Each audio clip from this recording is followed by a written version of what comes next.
Mahirap pagka po yung umaga.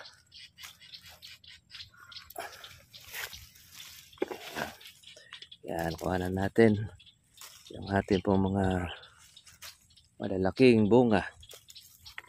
Dahil bukod na siya.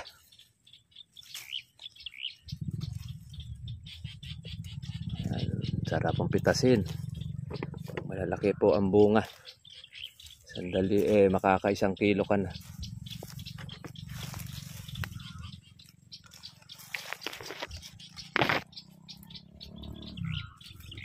Malalaki oh. Akala mo sibuyas oh. Yan.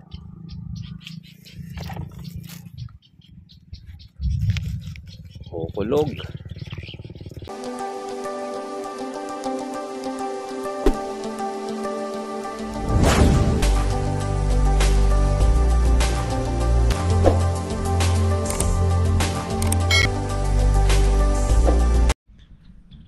Magandang araw po sa inyo mga katribya at welcome po sa aking YouTube channel. Kamusta na po kayong lahat? Sana po ay nasa mabuti po tayong kalagayan. At shoutout po natin ang ating pong mga subscriber na patuloy na po na tumututok nito pong ating vlog. Saan man po kayong lugar o area at maging man po sa ibang bansa. Ngayon po mga katribya, eto maganda na naman ulit pong balita dahil ang kalamansi po natin ay nag-stay po sa mahigit 1,000, 1,150. Iba naman po mga katribya po ay 1,2 ang presyo ng kalamansi. Depende po yung mga katribya po doon sa laki ng ating size ng pinipitas. Pag po malalaki po, siyempre maganda po ang presyo. Yan. Kukunin na po natin mga katribya po itong ating una nating alaga. At yung susunod naman po nating alaga, yun nga po yung matitira. Para at least ay hindi naman po mahirapan ang ating pong kalamansi. Mas marami po yung pangalawa na bunga kumpara natin doon sa nauna. Yung po kasing bagsik ng insekto na pinipitas po natin ngayon, yan po yung ating halos na natira mga katribya. Pero ganun pa man, sa ating pong pangalawa pong pag-aalaga, eto naman po marami naman po siyang nagtuloy na bunga. Kaya ito ang ating pambawi sa ating ginastos, yung pinipitas po natin ngayon. At sulit na rin naman mga katribya dahil dumoble po ang laki, ang size noong ating kalamansi. Kahit sa palagay natin na hindi po siya ganong kakapalan, lumaki naman po ng husto, bumigat sa timbang. Kaya ito mga katribya, pitas po tayo muli ng ating kalamansi, harvest habang maganda ang presyo dahil ngayon po ay unang araw ng pasukan ng mga bata, kaya malaki pa rin po ang ating gastos lalo na sa pagpapaaral, elementary, high school. Kaya iba pa rin po mga katribya kaya meron kang pinagkukunan. Pero pag wala kang pinagkukunan, lalo na magpapakarera kayo o yung college, ay nako, talagang lahat malalapitan mo, lalo na kung wala kang hanap buhay na regular o yung pinagkukunan. Pero sa kalamansi mga katribya, malaki po ang magiging tulong nito po sa amin. Gandahan kasi niya pagka kailangan po ng pangmatrikula, kailangan natin ng pang araw-araw na baon ng mga bata, pumitas ka lang, magkakapera ka na. Meron ng pantustos para sa ating baon ng mga anak sa araw-araw, pampalengke ni misis. Yan po. Tapos mga gamit sa bahay, yung mga kailangan, yan ang nagiging tulong ng ating kalamansi.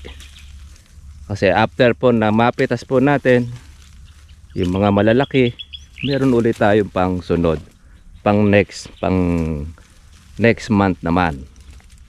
Kaya masusulit natin yung ating pag-aalaga.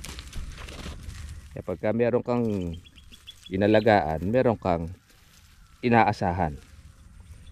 Hindi kagaya noong wala tayong alaga, wala kang kalamansi na pinagkukunan ganito, sigurado katakot-takot na construction. Magkukuhan tayo ng ating mga simento, maghahalo, o di man hawak-hawak natin ay welding.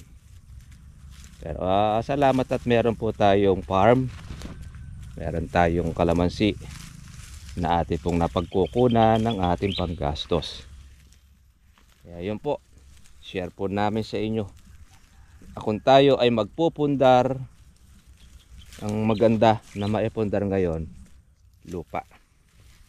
Although talagang hindi basta-basta po ang nakakapagpundar ng lupa. Kailangan mo meron kang milyon para maka-avail ka o makabili ng lupa. Dahil ang isang hektarya kadalasan pumapatak po sa 4 na milyon, 3 milyon. Depende po doon sa area na yung pong bibilin. Pagka first class yung lupa at yan ay residential, nako, misa maabot pa yan ng 10 milyon ang isang hektarya. Pero pagka hindi naman po siya class na lupa, baba agriculture o agricultural, medyo mura-mura ng kaunti. Kaya lang ngayon talagang mahirap magpundar, lalo na kung wala ka namang milyon. Kaya sa mga nasa ibang bansa, nagtatrabaho po tayo, OFW, magagawa natin makapag-ipon, farm ang inyo pong ipundar. Dahil lahat po ng itatanim ninyo, kalamansi o anuman, pag meron na kayong lupa, tubo ng inyo pong pagkabili ng farm. Kaya wala pong lugi pagka lupa. Maliban na lamang kung ang bibili nyo lupa ay yung bahay tubig, ako, yun ang delikado. Dahil pagkatagulan, magbabangka ka, hindi mo matataniman ng anumang mga gulay. Tama ngang mura na mabibili ninyo, problema mo naman pag tagulan, hindi mo naman matataniman. Ang pwede mo lang itanim, yun, palay. Pag sumobra naman ng tubig, namamatay din ng palay, lalo na kung pagka laging nalulubog.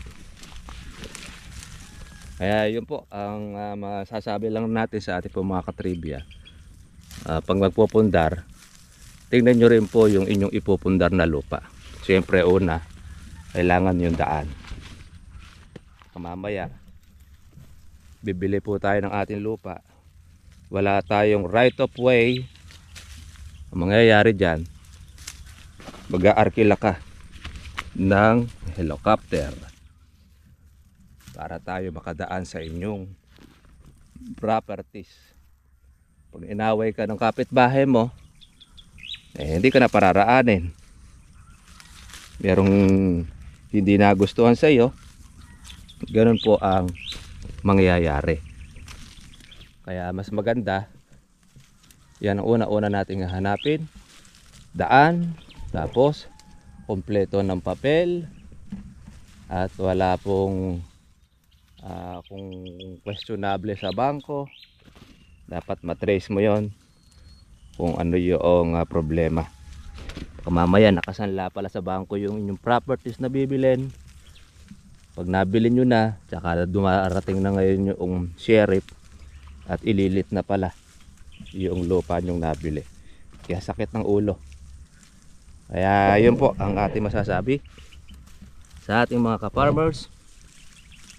Magandang ipundar ang lupa, lalo na teacher ka o ano man ang iyong sitwasyon, o engineer, pagka magre-retiro, maganda rin pong kuwan yan, retirement.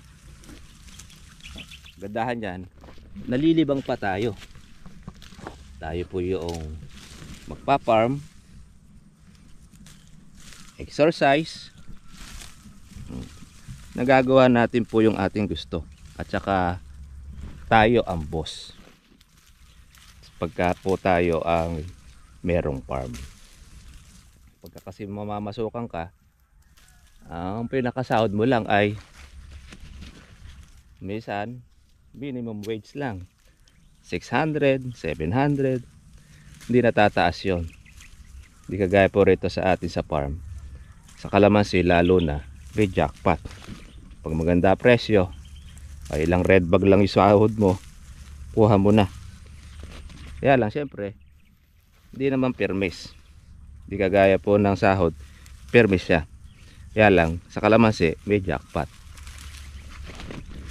Yun, kaya tsaga-tsaga lang po mga katribya. Yung mga buko natin mga maliliit, oh, nako, ang dami, grabe. Kaya sana naman may presyo pa pag lumaki yung pong ating kalamansi, mga pang-August.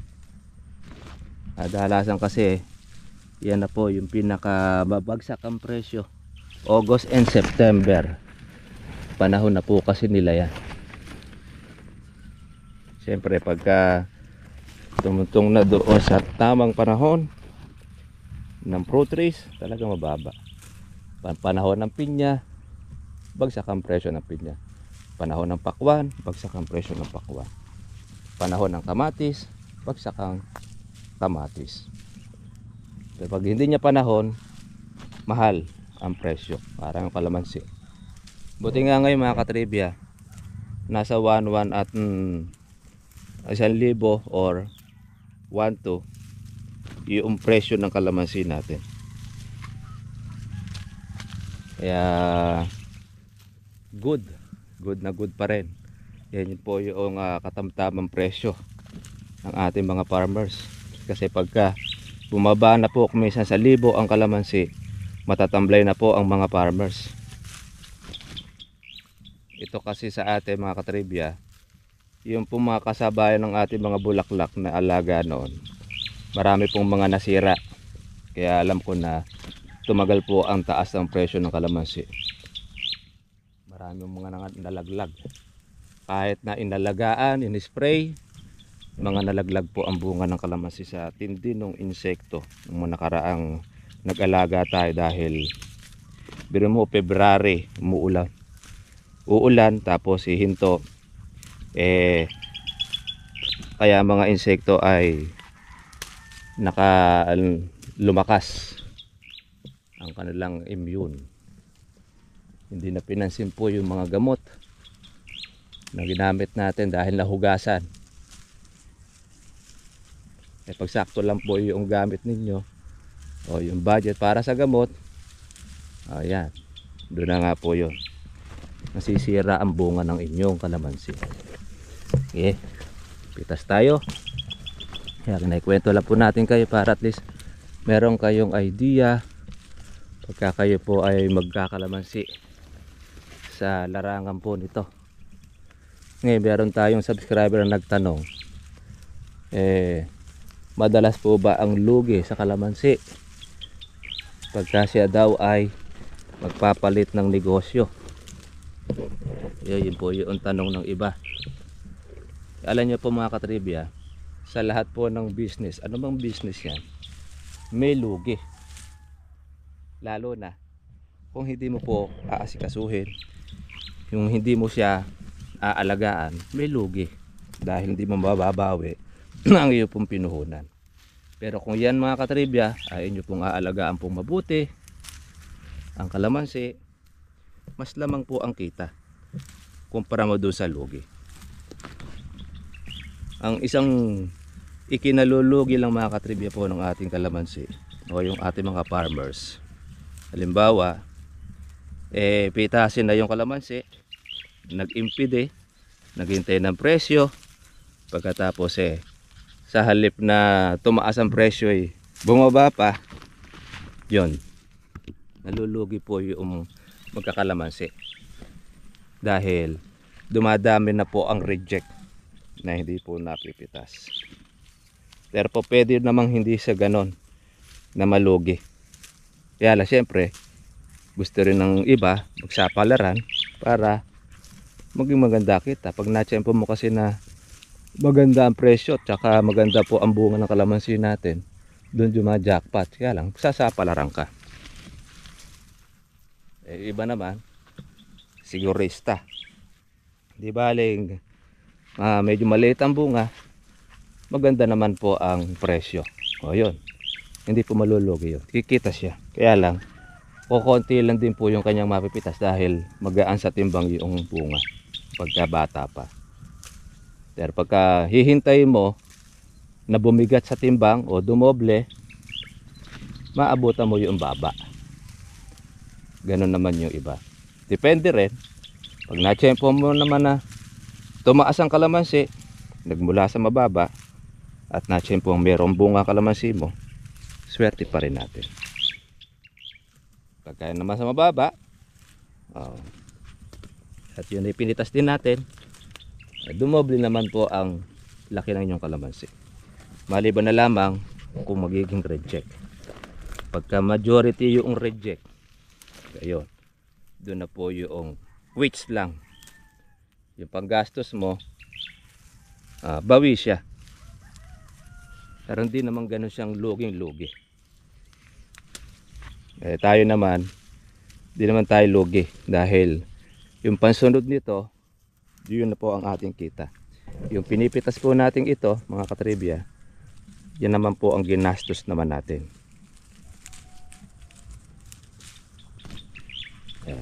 Sige mga katribya, pitas po tayo.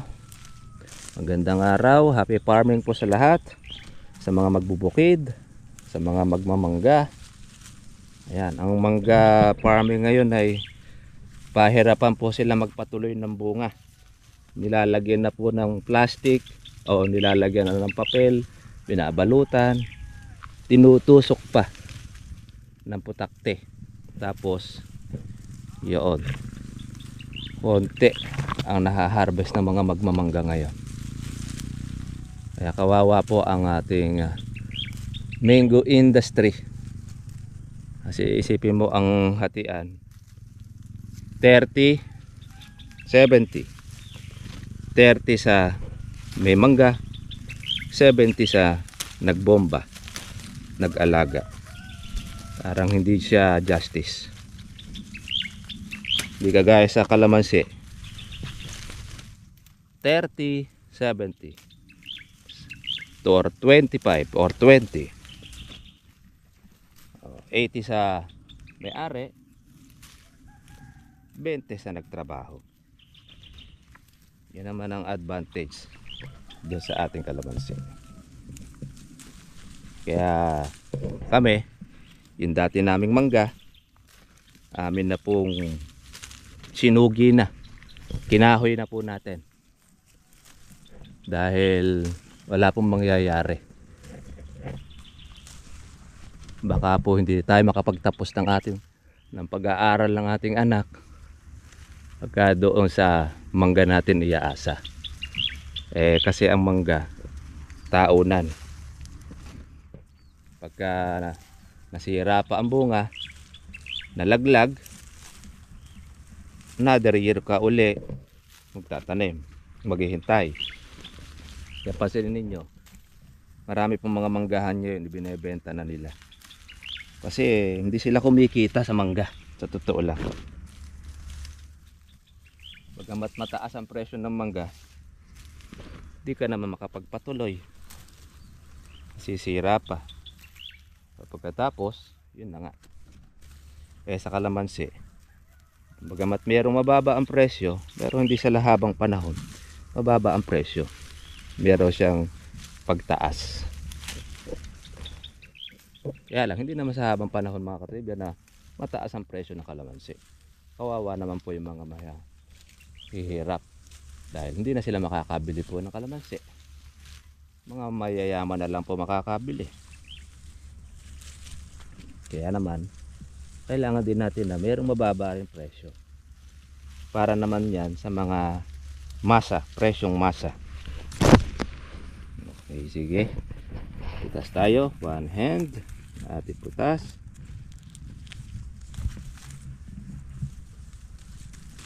Ayan. Malaki na po yung ating pansunod.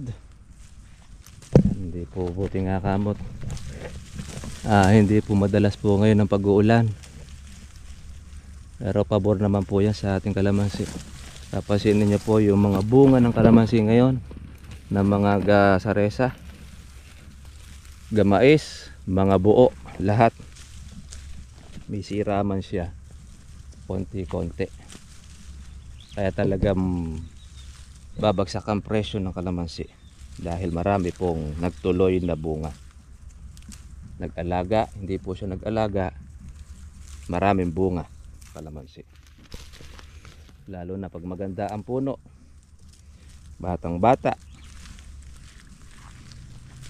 Yan, advantage pagka bata kalamansi. Masarap pong pitasin, mababa. Hindi ka pa maghahagdan. O mag-aandamyo. Kahit bata makakapitas.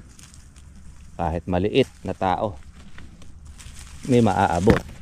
Pero pagka po mataas, wala nang maaabot. Kailangan mong maghagdan para tayo ay makapitas. Okay, pitas muna tayo mga katribya para po tayo makarami.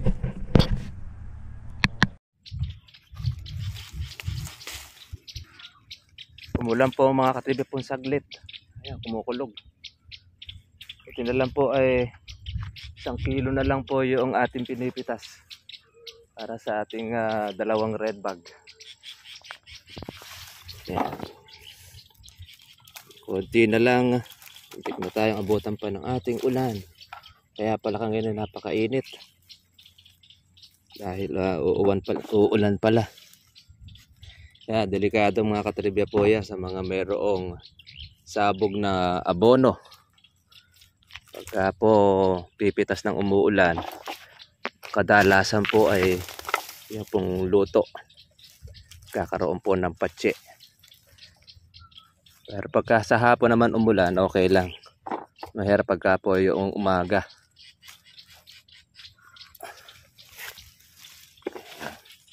Yan, kuhanan natin yung ating pong mga malalaking bunga. Dahil bukod na siya.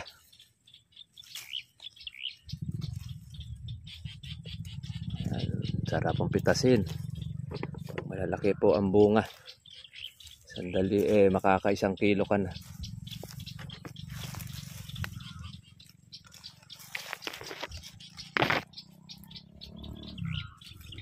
Malalaki oh. Akala mo sibuyas oh. Yan.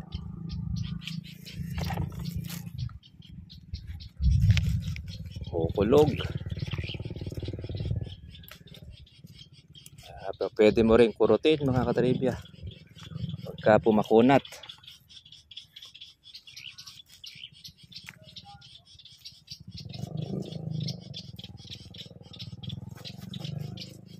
Ulan ng saglit. Tapos ay aaraw. Pagka maulang ka, delikado. Baka matamahan ka ng sipon o kaya ng lagnat.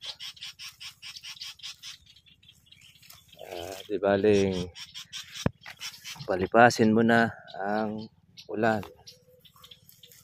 Pagka huminto, tsaka kahuli pumitas.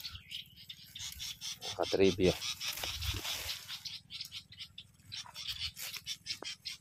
Laki oh. Lutang na lutang. Puro uno. Kaya gustong gusto ng buyer. Ipinangtitingi lang sa palengke yung napipitas natin. Dahil iba raw ang size. Kaya nakukuha niya ng medyo maganda-ganda ang presyo.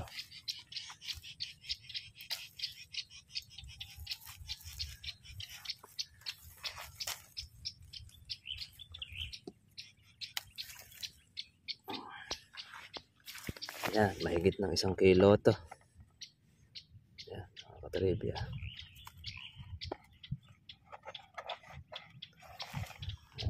nga.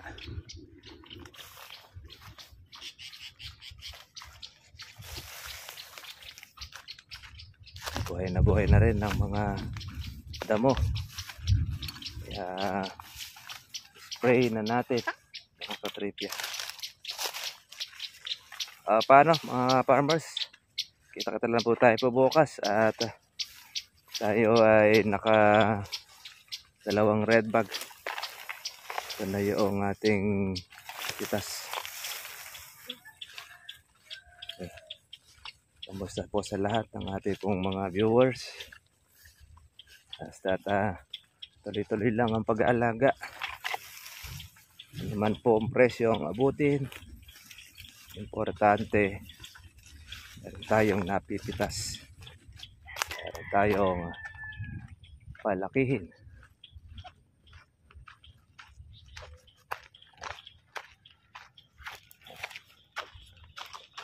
Ating service na kolong-kolong.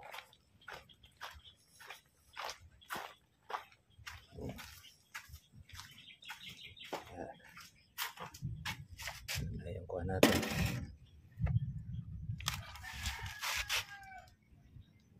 Isang kilo. Mahigit pa. Okay, bye-bye. Tapos po sa inyo.